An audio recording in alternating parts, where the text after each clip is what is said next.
This is Defense News Weekly from NewsGate Television, edition number 23. In this episode, a daring military operation by Marcos, the Marine Commandos of the Indian Navy, coming to rescue a merchant ship in the Red Sea area, Indian Defense Minister's official visit to England after a gap of 22 years, and first ever military exercise takes place between India and the United Arab Emirates. But first things first. Earlier this week, Indian Navy swiftly responded to a hijacking incident in the Red Sea area on board Liberian-flagged bulk carrier MV Laila Norfolk and rescued 15 Indian seamen. INS Chennai, which was in the vicinity, a guided missile destroyer was dispatched at the scene of action. Indian Navy's Marine Commandos, the Marcos, charged at the merchant ship to liberate it from the sea pirates. The reputation of Marcos preceded them, as on seeing Marcos coming towards them, all sea pirates fled from the scene. The Indian Navy had kept a continuous aerial recce of MV Laila Norfolk by P-8I, the Sea Guardian AWACS aircraft. As of now, Indian Navy continues to monitor maritime security situation in North and Central Arabian Sea and in the Gulf of Aden. Indian naval ships and aircrafts remain mission deployed for maintaining enhanced surveillance and undertaking maritime security operations. According to Defense Ministry officials, in the last 1 week, Indian naval task groups deployed in the area have investigated a large number of fishing vessels and boarded vessels of interest. The week gone by also saw a landmark visit by Indian Defence Minister Rajnath Singh's visit to England. In a bilateral meeting with UK Defence Minister Grant Shapps, Rajnath Singh held talks on a range of issues on defence, security and cooperation. This visit is taking place after a gap of 22 years. The last Indian Defence Minister to have visited the United Kingdom was George Fernandes in January 2002. The present bilateral defence meeting was followed by signing of 2 agreements between India and UK, an MOU on conduct of bilateral international cadet exchange programme and a letter of arrangement between Defence Research Development Organisation, the DRDO, and UK's Defence Science and Technology Lab on defence collaboration in research and development. On arrival in London, Rajnath Singh was formally presented with a ceremonial guard of honour at the Horse Guards Parade Ground in the British capital. Rajnath Singh also called on UK Prime Minister Mr. Rishi Sunak and held talks with British Secretary of State for Foreign, Commonwealth and Development Affairs Mr. David Cameron. The UAE Land Forces contingent comprising of 45 personnel had arrived in India to participate in the first edition of India-UAE joint military exercise codenamed Desert Cyclone. The exercise is being conducted at Mahajan Range in Rajasthan. It began on 2nd of January and will conclude on 15th of January. The UAE contingent is being represented by troops from Azad 1st Brigade.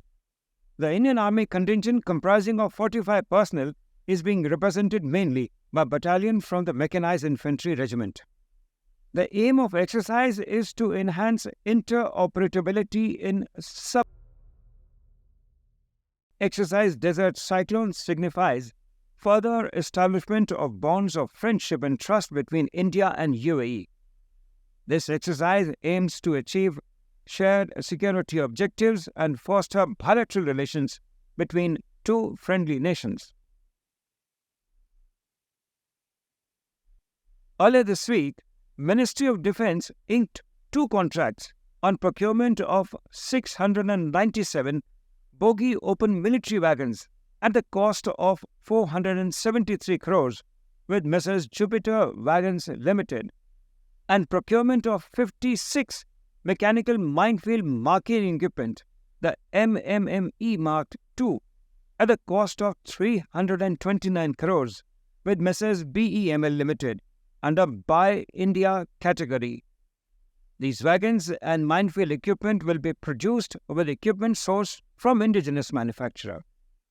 Bogie open military wagons designed by research, design and standard organizations are specialized wagons used by Indian military for mobilization of army units.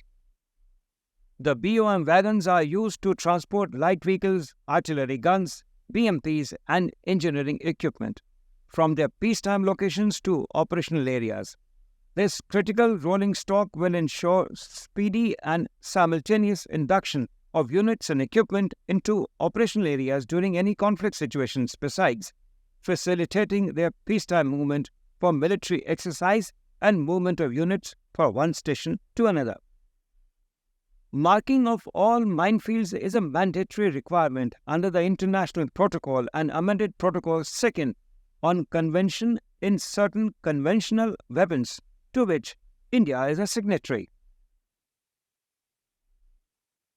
The third edition of Project VirGata, a joint initiative of Ministry of Defence and Ministry of Education as part of Republic Day celebrations, has witnessed an overwhelming pan-India response. According to Ministry of Defence, approximately 1.37 crore students from around 2.43 lakh schools participated in this initiative, with 100 winners being selected at the national level. Launched on 13th of July last year, Project VirGata 3.0 introduced a range of thought-provoking topics for essay and paragraph writing. Students were given the option to explore themes such as their own chosen role model, particularly focusing on gallantry award winners.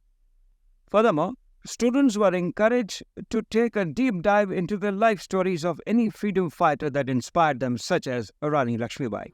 घोषणा की जाएगी, जिन्होंने अपनी रचना और कलाओं से सभी का दिल जीता है और वीर गाथा में अपनी एक अलग जगह बनाई है।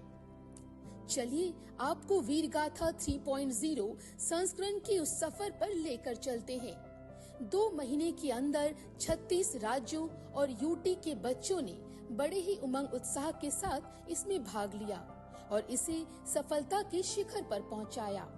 किसी ने झांसी की रानी लक्ष्मीबाई की तस्वीर बनाई और कविता पढ़ी, तो किसी ने देशभक्ति पर कविता सुनाई, तो कुछ छात्रों ने सेना के जवानों से परिचर्चा की। छोटे से बड़े सभी स्कूलों के बच्चों ने इसमें भाग लिया। बच्चों के लिए ये सिर्फ एक प्रतियोगिता ही नहीं है, बल्कि देश के प्रति उनके प्यार, आदर की भावनाओं की एक अभिव्यक्ति है, जिसने वीर गाथा के इस संस्करण को पिछले दोनों संस्करणों की तुलना में एक नए मुकाम पर पहुंचा दिया है। The suggested topics also included the 1857 First War of Independence and the significant role of tribal uprising in the freedom struggle. This diverse set of topics not only enriched the content of VirGata 3.0 but also fostered a deeper understanding of historical and cultural heritage among the participants. That's all for this week in Defense News Weekly. Keep watching this space from Newsgate Television. Namaskar. Jai Hind.